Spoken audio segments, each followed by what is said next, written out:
I think I'm going to be able to change your opinion on how this collusion lawsuit against the National Association of Realtors and other brokerages is somehow a huge win for the industry and buyers and sellers. Because right now, buyers currently pay zero when being represented to buy a home. So that can only go up. But I think a lot of folks misunderstand how the home buying process works and how folks are paid.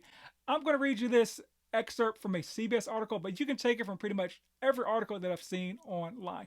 Industry experts said this week's legal verdict that the powerful National Association of Realtors and several large brokerages conspired to inflate home commissions could eventually reduce real estate agent fees and, crucially, lower costs for buyers and sellers. You can't get any lower than zero for buyers. So I'm not sure how it's going to work on that end. And so that's what we're going to talk about in this week's episode. One, how did the jury come to this verdict in the first place? We'll break down the trial. They came back after 2 hours and 28 minutes. So apparently there was some very compelling evidence in this trial. How listings become online, because a lot of folks think, hey, why can't I just go online and do this or that? Actually, you already can. Are commissions negotiable in the first place? They kind of are already. How each side gets paid, and as I talked about, why this will unfairly shift a lot of the responsibility financially and education wise to the home buyers, and why this really won't even lower home prices in the first place. If this is your first time hearing the sound of my voice, my name is David. I have a background in mortgage lending, mortgage underwriting, and as a realtor. So yes, that is the whole entire home buying process. I've also purchased multiple homes, but most importantly, I've helped hundreds of people like you buy their first home in real life. I don't just talk about it on the internet.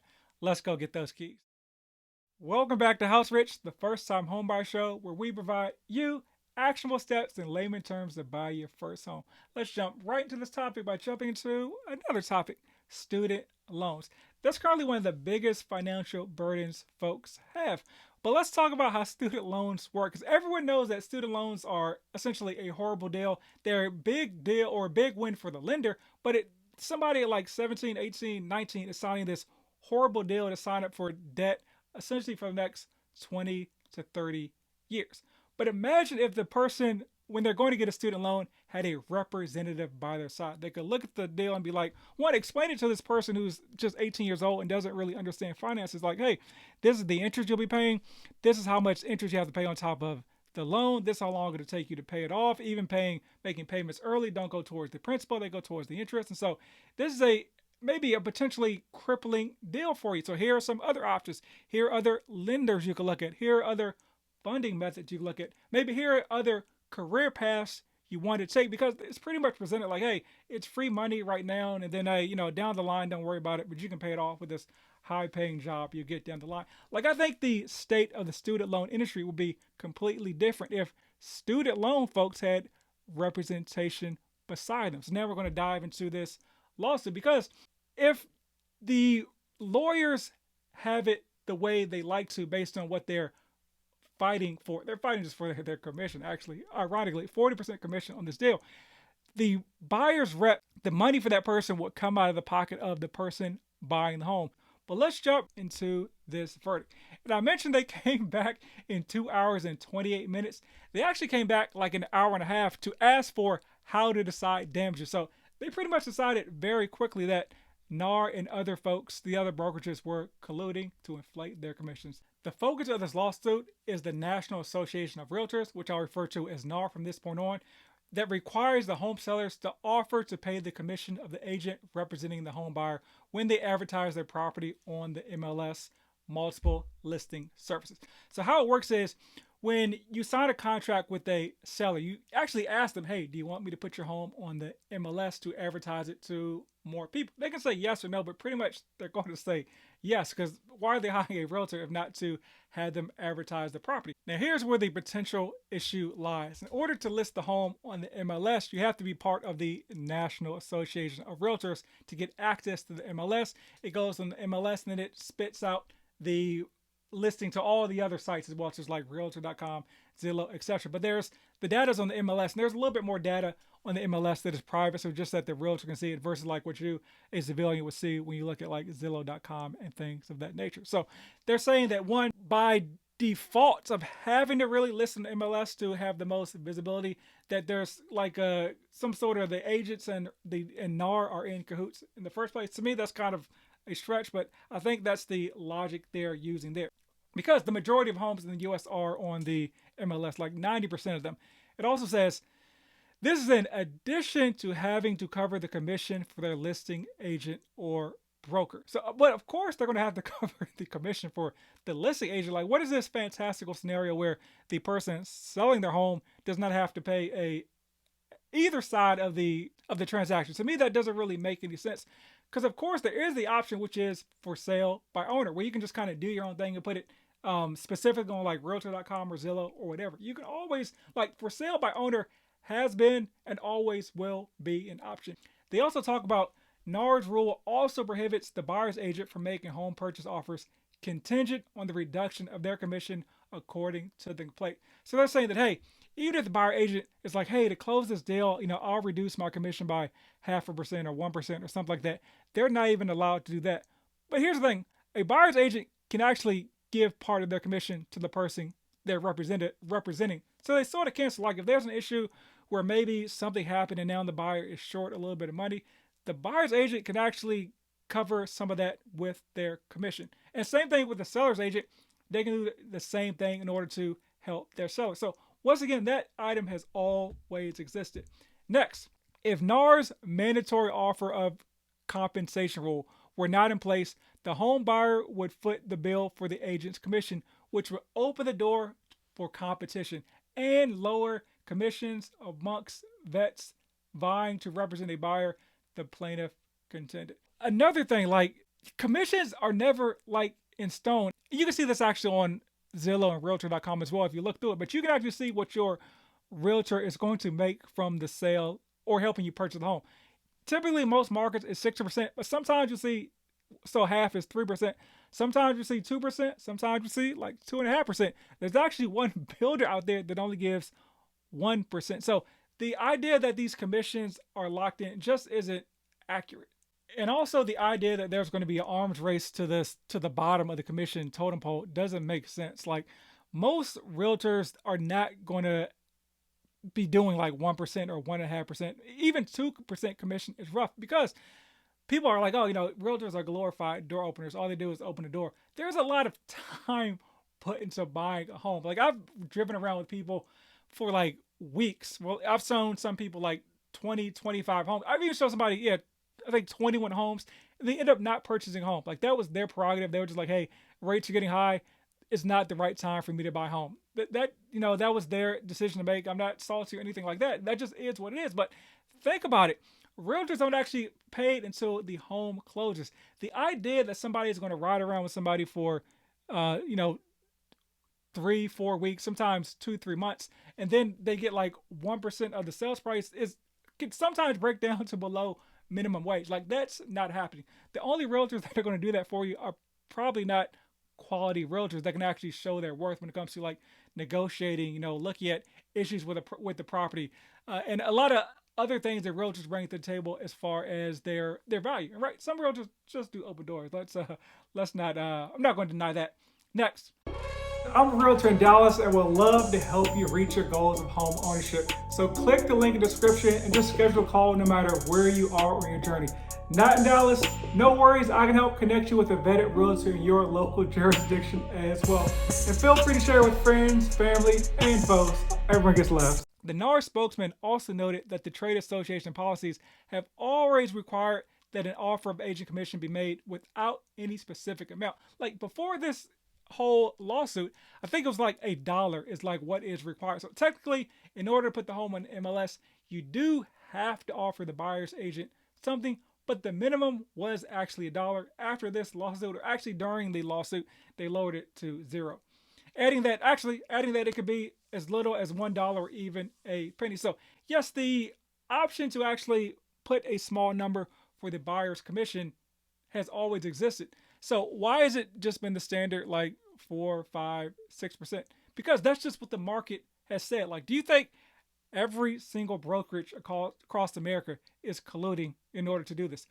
the vast majority of realtors don't make any money. Like I think like 20% of realtors do like, 80% of the business, which is pretty much the majority of any commission industry. So you don't think that at some point some salty realtor would be like, hey, I'm going to blow the top off this business, off these meetings we've been having to collude against buyers, and I don't know, write a book or go on 60 Minutes or something like that. Somebody would have been spilled the beans if there was this mass collusion going on between realtors. It's not a thing, right? And lastly, today, what effectively happens is the buyer's agent commissions are added to the sales price of the house. Inflating sales prices, says Stephen Brock, senior fellow at the Consumer Federation of America. If sellers no longer have to pay for the buyer's agent, there wouldn't be that inflation, and buyers could negotiate the commission down and they would end up paying less money. The idea that like home sellers are now going to sell their home for less because they wouldn't be paying the buyer's agent any money, it's just bogus. They're just going to pocket the money. Like it's not driving down home prices because home prices are based on comparable sales. So like if your neighbor's home sold for $305,000 in like 3 weeks, you're going to list your home for 310, 315, based on how quickly that sold. You're not saying, well, man, now things have changed and I'm not paying the buyer's agent an extra 3%. And I'm actually going to lower what I would have sold the home by 3%. Like that's not a thing that happens. Like, so the idea that somehow this is going to drive down home prices is kind of bogus in my opinion. All right, let's jump into a few of the topics I mentioned at the top of the show. I think no matter what side you're on, we can all agree the big winner in this situation is the lawyers, because they got a let's round up and say $1.8 billion decision for about the 500,000 people in this class action lawsuit. Now, if you take 1.8 billion divided by 500,000, you get $3,600 per plaintiff. But as we all know, the lawyers got to get paid. And typically, like on these cases, lawyers can make about 40%, ironically, commission in this situation. So 40% of this comes out to about $720 million for the lawyers, $3,600 for the plaintiffs. And you're probably thinking, you got to back out that commission so the plaintiffs get even less. You are 100% correct. So if you back out that $720 million, each plaintiff is going to get about $2,160. So the big winner here is the lawyer. Ironically, I think when the plaintiffs see how much commission the lawyers took, they're going to hire another lawyer to complain about how this lawyer's commission is definitely too high. But let's get into the topic, right? Well, now, how do listings get online in the first place? As I mentioned, they go on the MLS and the MLS spits them out to the other sites. But you always have the option as a for sale by owner to do this manually yourself. You also have the option to not put your home on the MLS. Are commissions negotiable? Yes, they have been and they always will be. When you're signing a contract as a seller, there's a spot on there that says a commission agreement, and there's a number that you put in the contract. Now, typically, what the market has decided is that number is 6%. But you are able to say, hey, I don't want to do it for 6%. Can you do it for 5%, 5.5%? And the realtor, being an independent contractor, can say, no, I don't want to do it for less than what I think I'm worth. Go find another realtor. And now you can go find another realtor. They may sell your home for 5 or 5.5%. That has always been an option that's been on the table. There's even like discount brokers. There's people that'll sell your home for a flat fee. Like that option has always existed. If you actually go to like Realtor.com or Zillow.com, a lot of times you can see what the commission is for the buyer's agent on the property. Typically you'll see 3%, but sometimes you'll see 2%. Sometimes you see 2.5%. That means that the seller negotiated the commission split up front with the person selling their home. So yes, that you can actually see that in real life on those websites. Now, how does each side get paid? Typically, it's a 50-50 split between what the seller and the seller's agent agree to. So if it's 6% commission, 3% for the buyer, 3% of the seller. And as a reminder, when you're buying a home, you pay no money. When you're selling, you do pay money. Because you have a home, you have something to take the proceeds from in order to pay both parties. So you can look at it like this. You pay 0% when you buy the home, but then you pay 3% to the seller's agent when you sell the home and another 3% to the buyer's agent in order to compensate them for their time and effort in helping bring a buyer to sell your property. To me, that's not like a wild concept because these people in the lawsuit, they definitely weren't complaining like when they bought a home and paid 0% commission, but now it's bad when they had to sell the home and pay the 3% commission to the buyer's agent. So that's kind of weird to me, but I guess that's another topic for another day. Let's get into the burden now that possibly will be shifted to the first time homebuyer who currently pays nothing to buy a home. There could be potential financial and educational burdens placed on that person because one, you don't know what you don't know. Like people want to call realtors glorified door openers and all the jokes, etc. But there's a lot of things that realtors bring to the table when it comes to representing you when buying a home. One, like how do you even know what the home is worth in the first place? Like the buyer's agent representing you will look at like comparable sales and say, hey, these are some sales that justify the price, or here's some sales that justify the price potentially being lower. They'll look at stuff in the property. Like I'll give example. I was looking with a young lady a few weeks ago that wanted to purchase a home, and she liked the home. It was way below the market, or it was right in her price range, especially for she was looking at a lower price range. And I'd never tell somebody not to buy a home, but I'm like, oh, you see these cracks in the property? There's a very good chance that those are structural issues. I'm not a structural engineer, so I don't know, but there may potentially be foundation issues with the property. So I can't guarantee you there are, but I know what's going to happen based on my expertise in the industry. You're going to get under contract on this property. You're going to pay option money, which you can't get back. You're going to pay earnest money, which you can get back if you leave back out of the contract within the option period. But you're also going to have to pay for a home inspector that's most likely going to point out a lot of the things that I'm pointing out that are visual issues that I can tell that are wrong with the property just based on my expertise in being in the industry for 7 years at this point. And so what happens? You get the inspection from the home inspector and you're like, okay, yeah, this home is bad. I want to back out of the property. But once again, you can't get the $200 in earnest money you already put down.